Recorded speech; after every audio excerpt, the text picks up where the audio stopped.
All right, Mr. Hedrick, Mr. All right, wonderful, wonderful. Come on up and have a seat. We got a water for you. All right, we're gonna go right back into our. Understand? Does it matter? It doesn't matter. It's your world. You do what you choose to do. Okay, ladies and gentlemen, we have Mr. Dylan Hedrick, who's running also unopposed from District 7 here in the city. And if you don't mind, sir, your 1 minute opening and then share with us what you will. My name is Dylan Hedrick.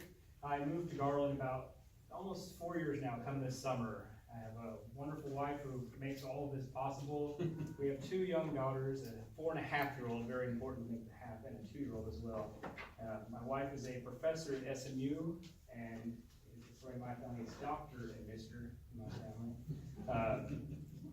I'm a civil engineer. I love what I do. What I do is build infrastructure, I build roads, I build pipelines, and I hope to bring some of that expertise to Garland as well, to the city council.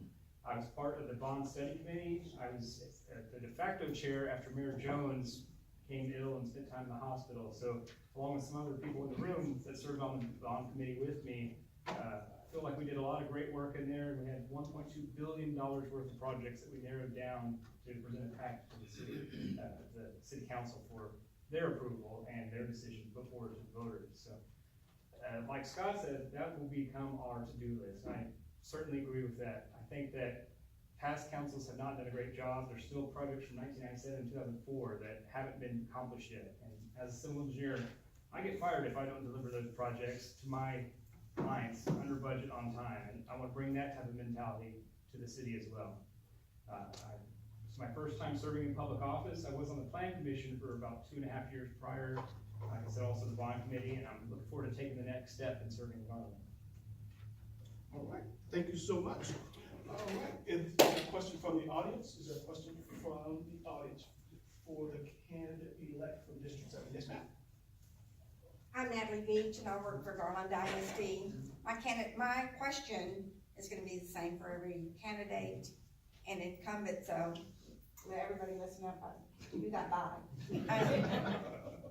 What is your stance on private school versus public school and the vouchers that, is up in the air right now?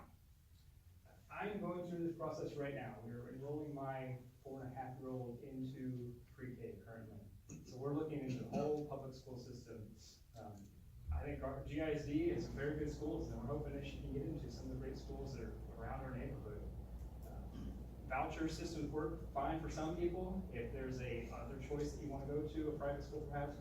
But I was in a public school myself all through up to college, so public school will work for me, and I hope to send my daughter to public school as well. Is there an additional question from the audience? Additional question from the audience? Yes, sir, Mr. Freeman. Now, the additional question is more of a clarification. Are you gonna support The vouchers? No, well, either way, voucher or public. It's important to have your choice, it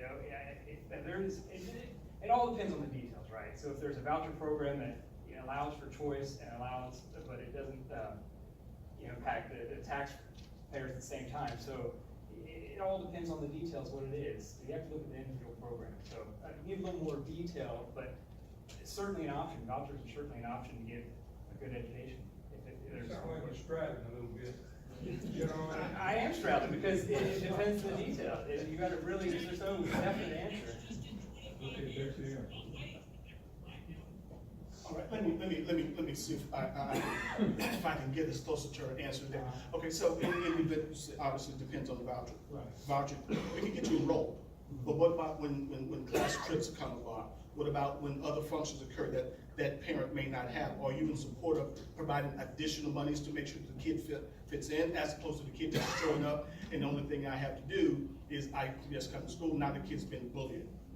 I agree with that. Yes, definitely. Because you agree with what? if I agree with if the money is there, providing money for that student, you have all these enriching activities, and money for field trips, money for extracurricular activities, sports, perhaps other academic activities within the school. So yes, I do support that. So if you say you support vouchers, you're going to support these additional monies to cover those costs, is what I'm understanding. Right, you have to. Yes, of course. You have to find a way to pay for it. All right. Education is a huge priority. Okay. Yes, sir. If you would, and your name, please? BJ Reeves. Good question. Good evening, sir. Hello. You mentioned in your opening, you made a comment about past councils and not delivering on some of the bond packages from 2004 and the, what are some of the factors that impacts a governing body's ability to deliver on those bond packages?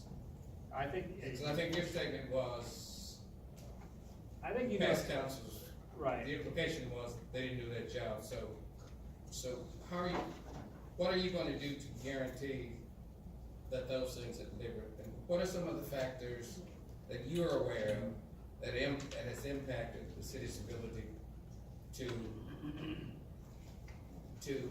put the shovels to those projects going back to 2004? Right.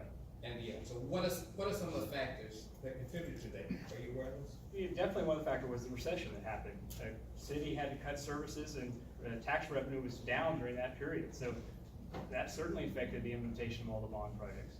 I also know as well that the city may be understaffed as far as putting those together. So the city staff can only handle so many projects per year. It might need to look, and definitely will, if this size of a bond package passes, that we'll have to look to outside consultants to help run and drive these projects. So, do you have if the bond package passes as proposed by council to voters, are you in a position to guarantee citizens a timeline for implementation of those projects? Well, we can never guarantee something. We can work as hard as we can possibly to get them done. I think that's one thing we need to do is get them done early as possible. The economy is still in a good position right now.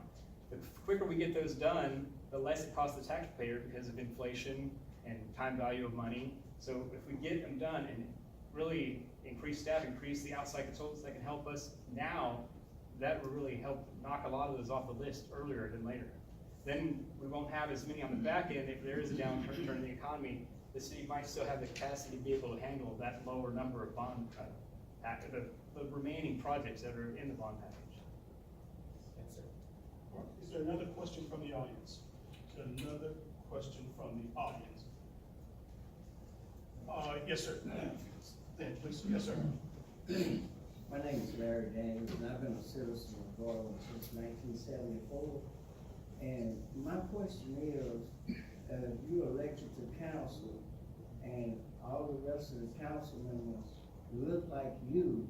Some of the decisions that come forward, would that be for all the citizens of Garland?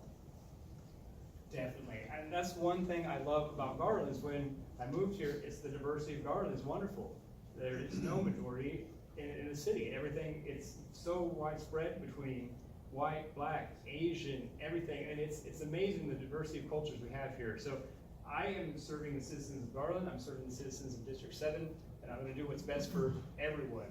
And being here 3.5 years, I don't have the long held ties a lot of people have, but it doesn't mean that I don't love the city just as much, and I want the best for the city, just like everyone else. I fell in love with it when I moved here, so I want the best for everyone.